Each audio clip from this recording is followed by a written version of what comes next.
Kyaddaaki Maria Mirembe Angela amazina nzikibwa emawokota olunaku olwalero era nga bannabyabufuzi okuviira ddala mu kibiina kya National Unity Platform be bamu ku abo abalabikiddeko mu kuziika kuno mbadde Betty Nambozi Bakireke, Zaake Francis n'abalala. Weewaawo kinajjukira nti okufa kwa Maria Mirembe kubadde kulanze oluvannyuma lwa Robert Mutebi ng'ono agamba nti ye kitaawe w'omwana ono wabula nga abadde addukidde mu kkooti ng'awakanya ekya maama w'omwana ono okumugamba nti omwana si wuwe era bw'atyo n'amugabira omusajja omulala era n'asaba nti okuziika kusooke kuyimirizibwe okutuusa nga bafunye ebinaava mu ndaga Butonde. Songa atera omuyizi omulala okuva ku Uganda Christian University Mukono bw'atyo naye afiiridde mu kabenje olunaku olwalero ngono yabadde amanyiddwa nga Britney Treasure era nga muwala we yaliko chairman LC3 Moyo Town Council Mr. Manzo Robinson. Kitalo nnyo kitalo ddala. Ate nga ye maama yalabikirako mu mawulire mu mwezi ogwokuna nga gutandika oluvannyuma lwa taata okuvaayo n'amulumiriza okwetaba mu kikolwa eky'okutta mutabani waabwe ow'emyaka 2 eyali amanyiddwa nga Chris Lugare ngono yasinziira okuva waggulu ku kalina ey'omwaliro ogwokusatu okukakkana ng'agudde wansi oba ng'asindikiddwa wansi n'ava mu bulamu bw'ensi eno. Weewaawo taata yaddukira mu mbuga z'amateeka n'ayongera okulumiriza maama okusinziira ku kunoonyereza okukoleddwa. Abalamuzi bakakasizza nti maama ali guilty era nga ono waakusibwa mayisa n'omukozi we amanyiddwa nga Robina Nabbanja nga kigambibwa nti ono yamanya amazima ate n'agasirikira oluvannyuma lw'okuba nti yali ayambako maama mu kukola ettemu lino. Ate nga y'omukyala amanyiddwa nga Nando Love omuyimbi avuddeyo n'asiima abo bonna abamwerekeddeko mu kuziika gattako n'okusiima ennyo omukyala amanyiddwa nga Karoka Sita olw'omulimu amatendo gwe yakoze mu kwerekerako taata we omugenzi essaawa eno. Anaye anti Karoka Sita guno ntuuse n'akasawo ka namwandu n'amabugo gaffe gakyalimu ng'era we twagateekamu ena kamukwasa wakunyuma ku sabiti. Karoka Sita tweyanziza nnyo tweyanzeege kasawo kano yakakuwadde mami yadde agambye naye Spice Dana yali akamuwa naye akakuwadde ate munda mulimu amabugo Wagambye baba kati bagayita mataati mataaba munda mulimu amataaba.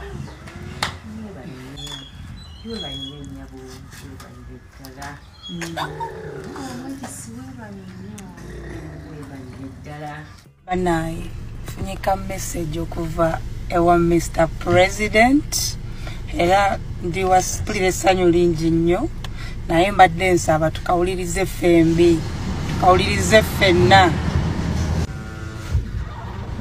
Hello, Nando Love. Munange ka message nkalabi mwanyinaze nga kitalo nnyo ekya taata.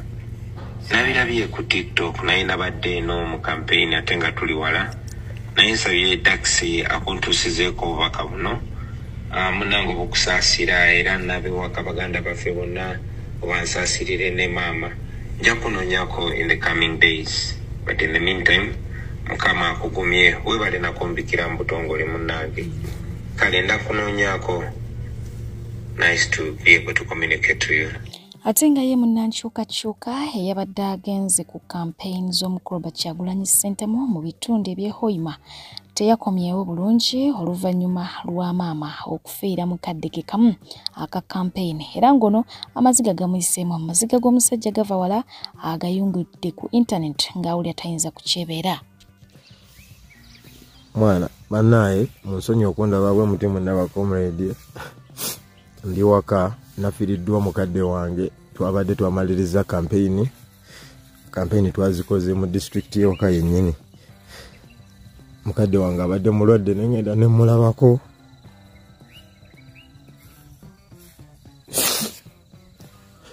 ne mwana bakedde kunkubira ku makya ne bangamba nti Apoli afudde mwana munsonyi okundaba bwe muti naye sina ngeri ndala yo gye nsobola kubabikiramu naye mwana mukadde wange gwe mbadde nsigaza omubote mwana afudde ebyaddala bakomredi bange bakyali bange mwenna engeri yokka gye nsobola obbabikiramu wano mu nsonyiwe mwana okundaba bwe mutisi enkola yange naye mwana mukadde wange atidde mwana abooli wange afudde mwana twabadde Masindi eno kampeni twazikoze bulungi ne ziggwa naye mwana byebyo mukadde wange afudde era nze ngenze kuziika mwana president nsonyiwa trail nyinza obuteyongerayo mwana ono mukadde wange eka gwe mbadde nsigaza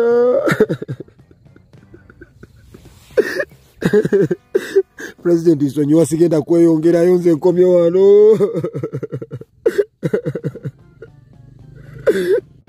Abayimbi ab'enjawulo beeyiye oba beetabye mu kuziika kwa mwana muwala abadde amanyiddwa nga Sofia ono nga yavudde mu bulamu bw'ensi eno kitalo nnyo nnyini ddala wabula nga tubadde tukyali mu nnyiike eyo omukyalo ono kigambibwa nti yafudde pneumonia tubadde tuli awo amawulire g'okufa kw'omuyimbi amanyiddwa nga Olisha M bwe gati nago ne gatandika okusaasaanira emikutu migattabantu omukyalo ono amannya ge ag'obuzaale yamanyiddwa nga Olivia Mildred Namubiru bwatyo ng'abadde akozesa amannya ga Olisha M mu kukola ensimbi oba mu mulimu gwe ogw'obuyimbi era ng'abadde muto w'omukyala amanyiddwa nga omulongo babiri Essaara avudde mu bulamu bw'ensi eno bw'abadde ali mu lutalo lw'okuzaala waliri mu ddwaliro Ensambya n'aleka abaana babiri emabega be yali yazaala edda kitalo nnyo kitalo ddala emabega kaawo mu mwaka gwa 2024 omukyalo ono yakola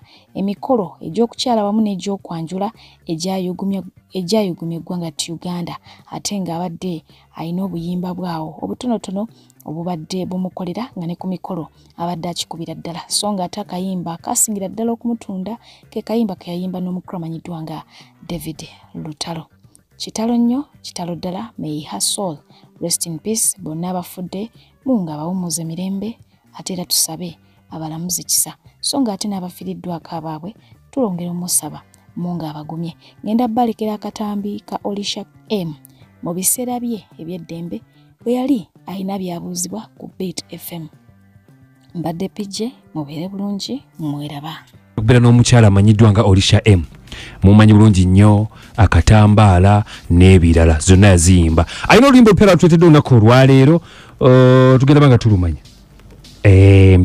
Olisha kale bwatyo omukwano gwange 2 kala ku ssaawa 2 zakawungezi kafaako olunaku olwaleero nabagambye mulina Olisha M anje sisukula nange nsanyusa okujjaku bw'oyogera bw'otyo eddoboozi nga senneekerevaga oyinza okugamba nti mwana wa mutonyi era ndi kibebi wangi oli kibebi yesebo oli kibebi kya myaka emeka kibebi kya mami kitonyo emyaka gye tujja okusembyayo kyali kirabe ku musajja yena wangi kyali kirabe ku musajja yena saagala kulimba tomulabanga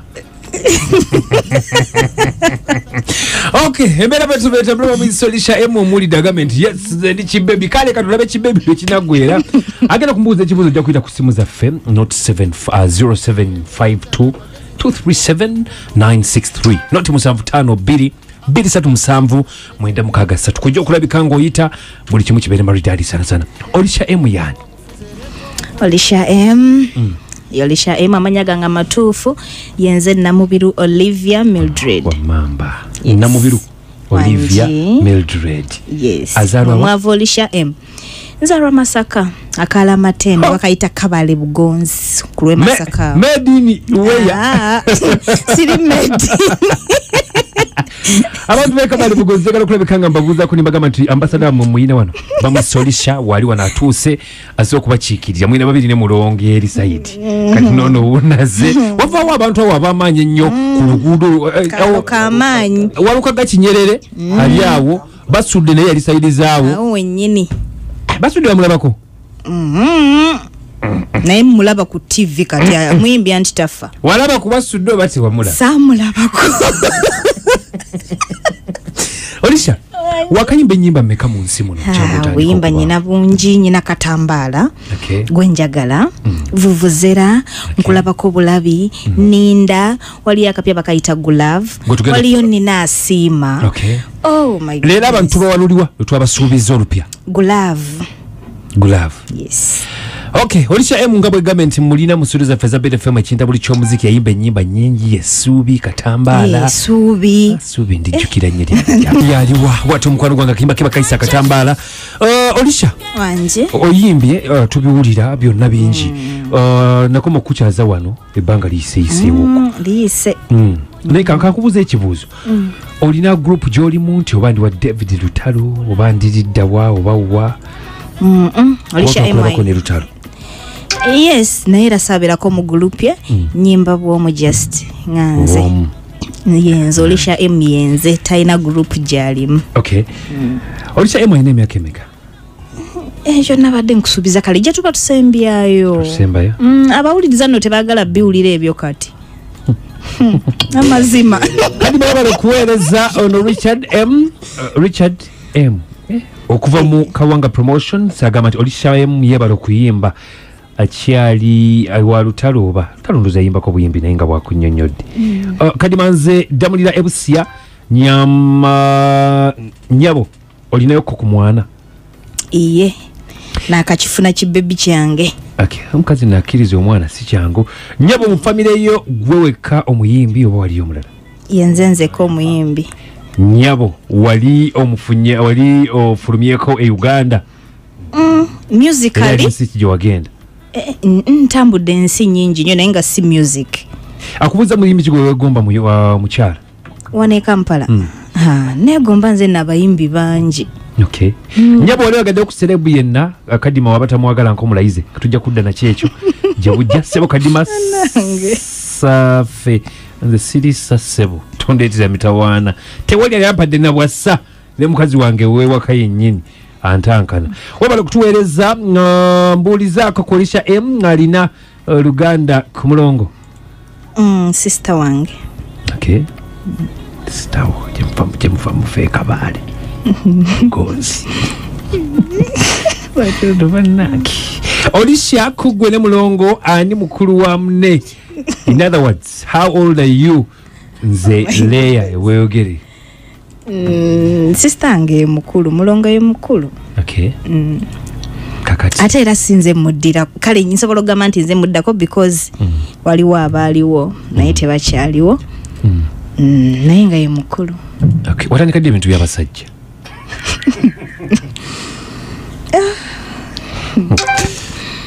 ebintu by'abasajja sibyagala wangi sibyagala nnyo njagala nnyo okuyimba kale kankigonzeemu watandika ddi okwegadanga Olisha ono Olisha wangise ntukyali naawe mu kuyimba kuno ofunyemu biki byogamba nti nfunyemu ebirungi bingi okay ekisinga obukulu kale okuyimba nkwagala nnyo first kati nkolera ddala ekintu kyenjagala so I'm extremely happy okuba nga ndi muyimbi. You are happy yes to be a muyimbi. Ekyo kyekisinga naye ate nga nfunyemu emikwano nfunyemu sente. Okay walagadde ku muyimbi yena nedda okay nkikubuuza okuddamu walagadde ku muyimbi yenna ng'ayimba oba munnakatemba oba serebu nedda kale oli wa ddiini ki? Ndi mu Katoliki.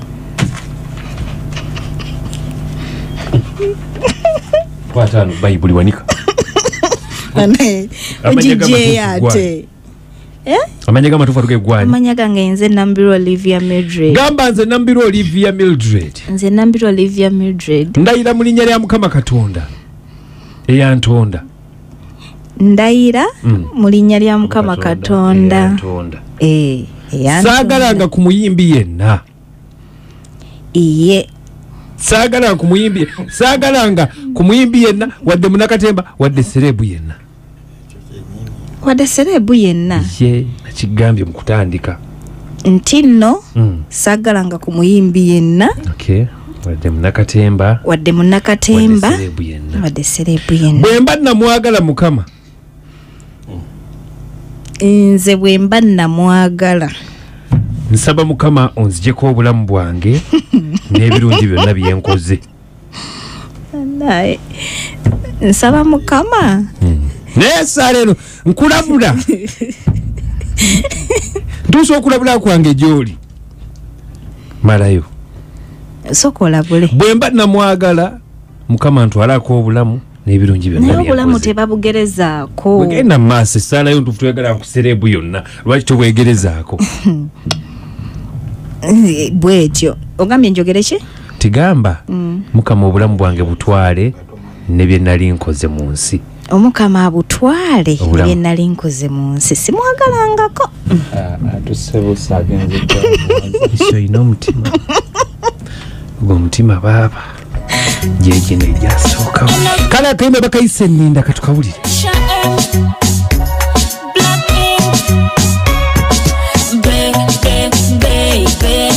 For you, my baby, baby, for you, Ninda, lwolije wange,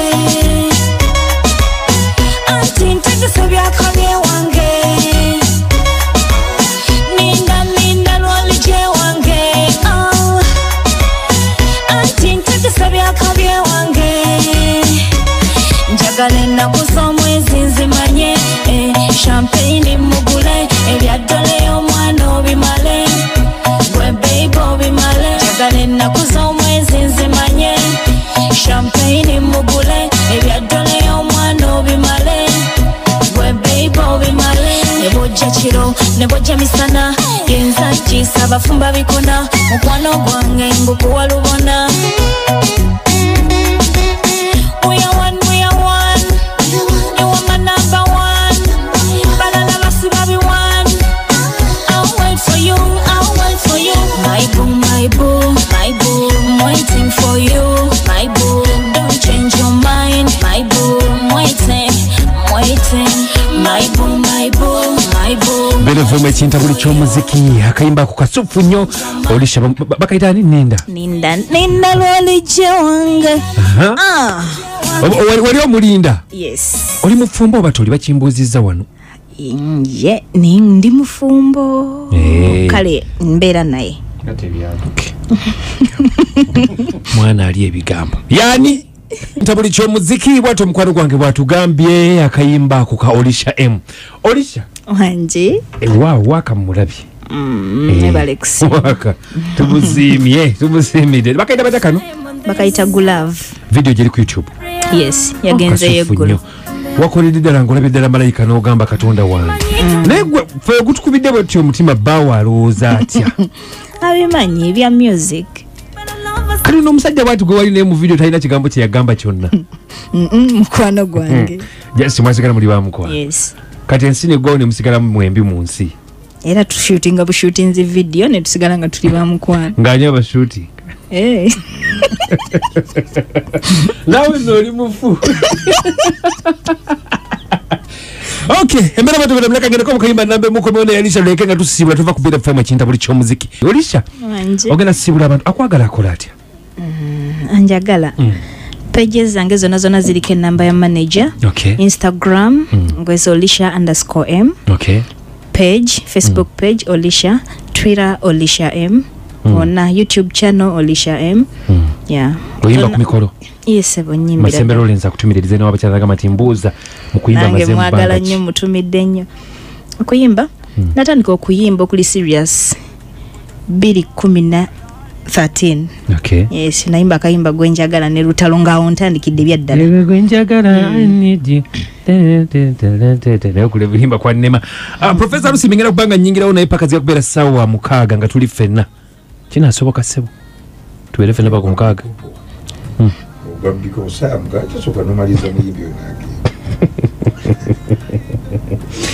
embeera bwe tubetambula Olisha njagala kagambo kikolina akasembayo akagamba akasembayo Olisha M kagamba abawagizi be bonna abaagala Olisha M abamanyi abatamanyi abampulidde for the first time bambi mbagala nnyo nange nsaba mwagala music wange mumunoonye mumunyumire ate era nga mbategekeddeyo ka concert it is my first concert egenda kubeera ku Labonita Theatre Labonita nga 26 ogw'omusanvu.